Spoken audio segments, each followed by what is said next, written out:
Hello students. To- Today we are going to talk about Kolb's reaction or we can say Kolbe's reaction.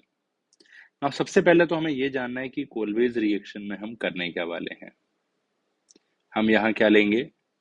We will take phenol. उसे क्या provide करेंगे?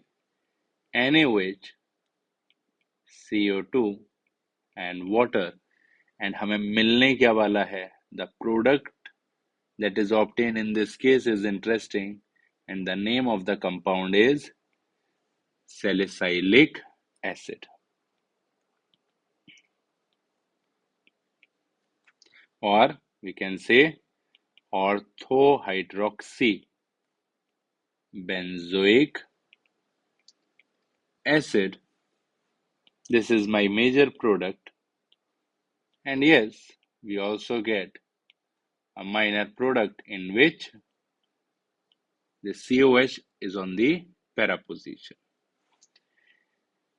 Now this is one of the important reaction of phenol. अब इस reaction के बारे में अगर हम बात करें तो यहाँ पे क्यों हमने NaOH लिया, what is the need of NaOH, major product जो मेरा बना वो ऑर्थो ही क्यों बना, इस तरह के क्वेश्चंस जनरली जेई और नीट में पूछे जाते हैं एंड हमें उन्हें अच्छे से समझना है. Apart from that this compound that is salicylic acid, it is very important because many medicinal compounds are obtained from this. Let's start with the first question. What is the need of NaOH in this case? And for that, we need to understand the mechanism of the reaction. So we have phenol. Now हमें पता है that CO2 is not a good electrophile. वो एक अच्छा electrophile नहीं है. And इस reaction में अगर हम बात करें तो रिएक्शन का मैकेनिज्म है electrophilic aromatic substitution reaction, that is EASR. Now मुझे EASR करना है. CO2 अगर अच्छा इलेक्ट्रोफाइल नहीं है तो जो मेरी रिंग है वो कैसी होनी चाहिए? Electron rich. एंड यही कारण है that we use NaOH in this case. Because NaOH is a base, here phenol behaves as an acid और इससे हमें क्या मिलेगा? इससे हमें मिलेगा phenoxide ion. Now phenoxide ion में ये जो O minus है आपका, it is a better electron donor as compared to OH. So आपकी जो रिंग है it is more activated ताकि वो अच्छे से CO2 पे क्या कर सके? अटैक कर सके. as CO2 मैंने जैसे अभी बताया is a weak electrophile.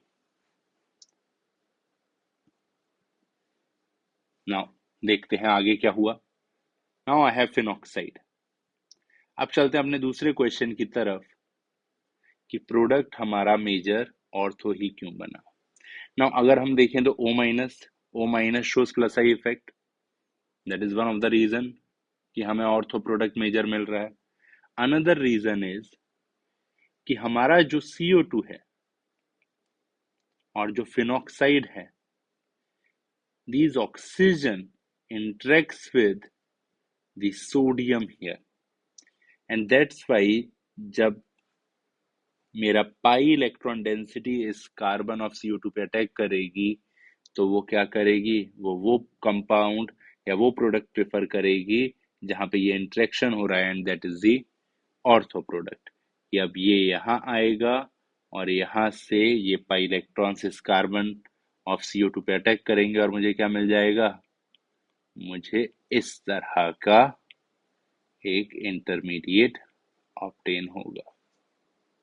Now again जैसा कि ESR रिएक्शन में होता है, that base will take this H, ये इलेक्ट्रॉन यहाँ आए, ये O माइनस बना एंड हमें क्या मिला?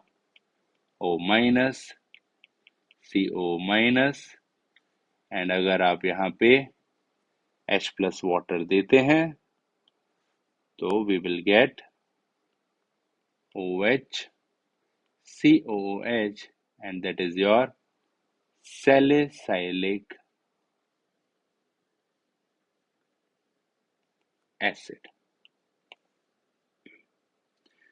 So this is how salicylic obtained, salicylic acid is obtained in this case. So ये तो बात थी कि salicylic acid कैसे बनाना है. Now, in the next class, we will also study some important compounds that we will obtain from salicylic acid, like aspirin, oil of wintergreen, and cellulose.